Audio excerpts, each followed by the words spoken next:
Assalamualaikum guys, bersama lagi dengan channel Agus Mulyono. Kali ini saya ingin bercerita tentang Pak Kiai, si capung dan si nyamuk.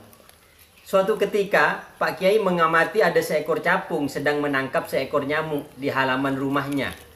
Si capung itu hinggap di dahan dekat Pak Kiai berdiri. Karena si capung melihat Pak Kiai, si capung merasa malu untuk melahap nyamuk. Separuh tubuh nyamuk masih berada di mulut si capung. Nyamuk itu meronta-ronta dan merintih-rintih dan berharap Pak Kiai menolongnya untuk dapat melepaskan diri dari mulut capung.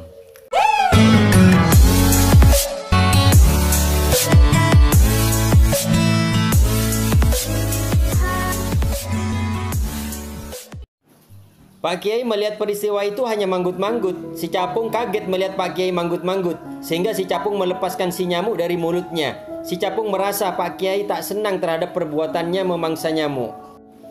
Si capung penasaran kenapa Pak Kiai tidak setuju terhadap perbuatannya. Padahal apa yang dilakukan capung sudah merupakan hukum alam, bahwa capung makan nyamuk. Merasa penasaran, si capung bertanya kepada Pak Kiai, apakah benar makna manggut-manggutnya tadi tidak menyetujui perbuatannya untuk memangsa nyamuk? Apakah benar makna manggut-manggutnya setuju terhadap rontahan nyamuk untuk melepaskan diri dari mulut capung? Pak Kiai bilang pada si capung bahwa manggut-manggutnya adalah isyarat agar capung melahap nyamuk itu. Merasa telah salah menduga, si capung meminta maaf pada Pak Kiai dan kemudian terbang meninggalkan Pak Kiai. Si nyamuk kemudian mendekat pada Pak Kiai untuk menanyakan juga apakah manggut-manggutnya itu bermakna menyetujui usaha nyamuk untuk melepaskan diri dari mulut capung. Pak Kiai bilang manggut-manggutnya itu isyarat agar capung melepaskan nyamuk dari mulutnya. Si nyamuk merasa telah ditolong oleh Pak Kiai. Si nyamuk kemudian berterima kasih pada Pak Kiai dan terbang dengan rasa gembira. Ternyata dialog Pak Kiai dengan capung, dialog Pak Kiai dengan nyamuk didengar oleh banyak telinga di sekitar lingkungan tempat Pak Kiai tinggal. Mereka penasaran atas jawaban Pak Kiai pada capung dan jawaban Pak Kiai pada nyamuk. Mereka harus bertanya kepada Pak Kiai karena jawaban Pak Kiai itu sangat penting berkaitan dengan hukum alam, berkaitan dengan keseimbangan ekosistem, berkaitan dengan keberlangsungan kehidupan yang harmonis. Ketika sampai di tempat Pak Kiai, sebelum mereka bertanya, Pak Kiai duluan memberikan penjelasan bahwa apa yang dilakukan capung terhadap nyamuk memang itu yang seharusnya terjadi, bahwa capung dan nyamuk harus berikhtiar menentukan nasib masing-masing. Hukum alam ditentukan oleh Allah, bukan oleh ikhtiar atau kehendak kita. Takdir ditentukan oleh Allah. Apabila Allah menakdirkan si nyamuk itu hidup, maka capung tidak akan kuasa untuk memangsanya. Dan apabila Allah menakdirkan si nyamuk dimakan capung, maka si capung tidak akan kuasa melepaskan si nyamuk. Menurut Pak Kiai, setiap makhluk wajib berikhtiar, karena dengan berikhtiar itulah makhluk bisa mengetahui takdirnya. Inilah hukum alam atau sunnatullah. Dengan hukum alam, inilah keseimbangan ekosistem dipelihara. Ekosistem akan terpelihara jika masing-masing tidak berlebih-lebihan, tidak serakah.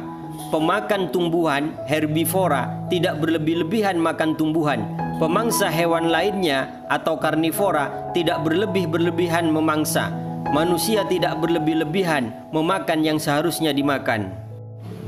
Teknologi yang berkembang, teknologi apa saja, seharusnya bukan teknologi yang dapat memutus rantai makanan. Pengetahuan yang berkembang seharusnya pengetahuan yang dapat melestarikan alam dan keseimbangan ekosistem, sehingga teknologi yang dikembangkan adalah teknologi yang tetap menjaga keberlangsungan kehidupan bagi seluruh makhluk yang ada di alam ini.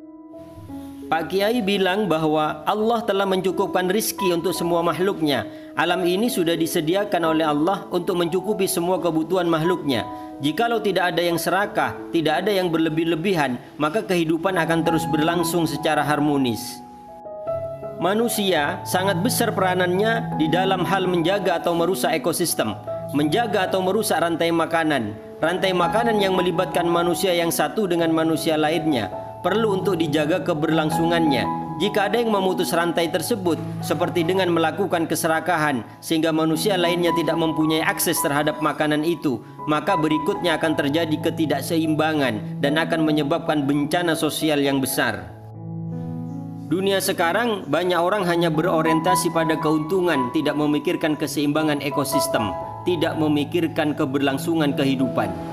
Menurut Pak Kiai, selama kita tetap menjaga rantai makanan, tidak berlebih-lebihan, tidak serakah, keberlangsungan ataupun keseimbangan ekosistem akan tetap terjaga. Wallahu a'lam bishawab. Wassalamualaikum warahmatullahi wabarakatuh.